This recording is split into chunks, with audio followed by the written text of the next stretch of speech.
Assalamualaikum warahmatullahi wabarakatuh. Halo anak-anak, bagaimana kabar kalian hari ini? Semoga kalian dalam keadaan sehat dan baik ya, amin. Sebelumnya perkenalkan, nama Ibu Laili Hoirunisa, biasa dipanggil Ibu Nisa. Dan pada pertemuan kali ini, kalian akan belajar sejarah kebudayaan Islam bersama Ibu secara online. Walaupun kita belajar secara online, kalian harus tetap semangat dalam belajar. Ibu akan mengulas materi bab 6 mengenai Daulah Mamluk yang sudah kalian pelajari pada pertemuan sebelumnya.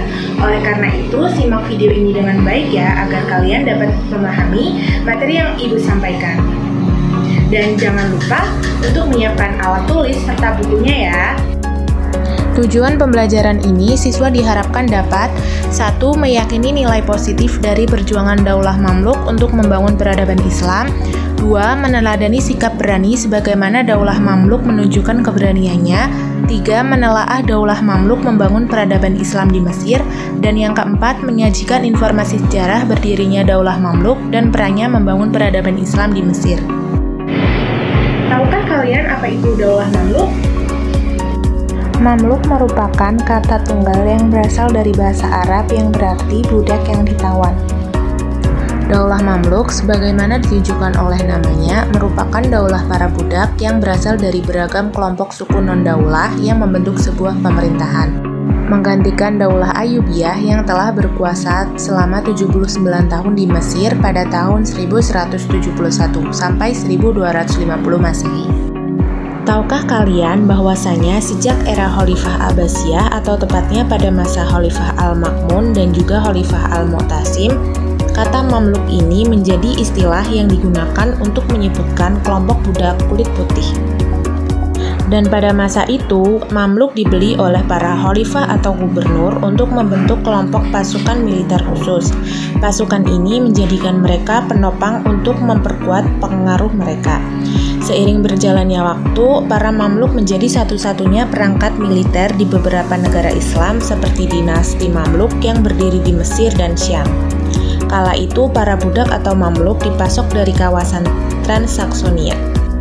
Itulah pengertian dan sejarah keberadaan orang-orang Mamluk. Bagaimana anak-anak? Sampai sini paham? Kalau sudah, kita lanjutkan ke sejarah berdirinya Daulah Mamluk.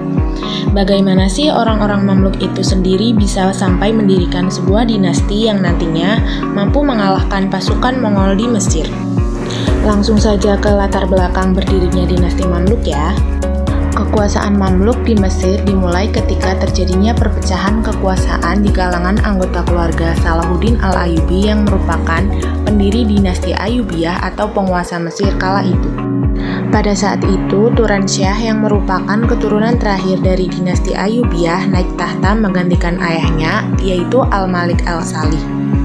Dan pada tahun 1250 Masehi, golongan Mamluk di bawah pimpinan Aibak dan Baibars berhasil membunuh Turansyah karena mereka merasa terancam akan kedekatan Turansyah dengan tentara asal Kurdi.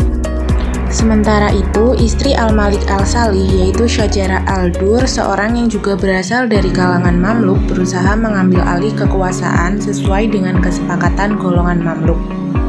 Namun, kepemimpinan Syajara Ad-Dur hanya berlangsung selama 3 bulan sebelum akhirnya menikah dengan pemimpin Mamluk, Aibak, dan menyerahkan kekuasaannya.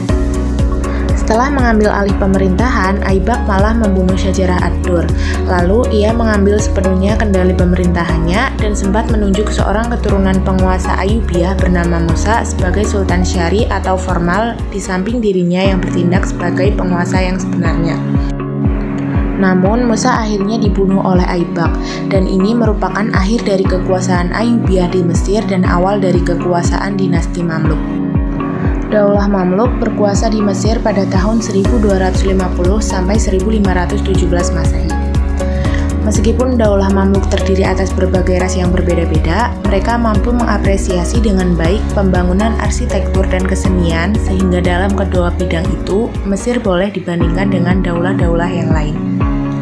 Bahkan, Kairo hingga saat ini masih menjadi tempat yang indah bagi dunia peradaban Islam. Daulah Mamluk berpaham Islam Sunni, serupa dengan pendahulunya Daulah Ayyubiyah. Pondasi kekuasaan Daulah Mamluk diletakkan oleh penguasa pertamanya, Sultanah Syajar ad-Dur. Ia menerbitkan keping mata uang yang menyandang namanya dan pernah memerintahkan agar namanya disebut-sebut dalam khutbah Jumat. Daulah Mamluk dibagi menjadi dua periode.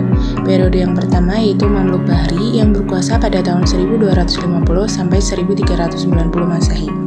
Penguasa Mamluk Bahri pertama adalah Sultan Izzuddin Aibak yang berkuasa tahun 1250 sampai 1257 Masehi. Awalnya ia adalah panglima utama Daulah Mamluk atau Atabeg al-Askar. Mamluk Bahri pada awalnya adalah pengawal-pengawal yang dibeli oleh Khalifah Al-Salih Al-Ayyub dari Daulah Ayyubiyah dan menjadi sultan di kemudian hari. Dan yang kedua yaitu Mamluk Burji yang berkuasa pada tahun 1382 sampai 1517 Masehi. Pendiri sekaligus Sultan Mamluk Burji pertama adalah Sultan Kollawon yang berkuasa pada tahun 1279 sampai 1290 Masehi. Mamluk Burji tidak mengenal konsep kekuasaan yang diwariskan dan tidak menerapkan kebijakan nepotisme. Tahta kekuasaan menjadi milik siapa saja yang mampu meraihnya. Itulah penjelasan mengenai Daulah Mamluk, dan dapat disimpulkan bahwasanya dinasti Mamluk adalah dinasti yang didirikan oleh para budak yang berasal dari berbagai suku dan bangsa. Namun, mereka mampu membangun pemerintahan oligarki militer di wilayah asing. Dinasti Mamluk telah memberikan perlindungan terhadap keberlangsungan peradaban Islam dan telah menyelamatkan peradaban Islam dari ancaman kehancuran akibat serangan bangsa Mongol. Sekian video pembelajaran dari Ibu, semoga bermanfaat. Kurang lebihnya mohon maaf. Wassalamualaikum warahmatullahi wabarakatuh.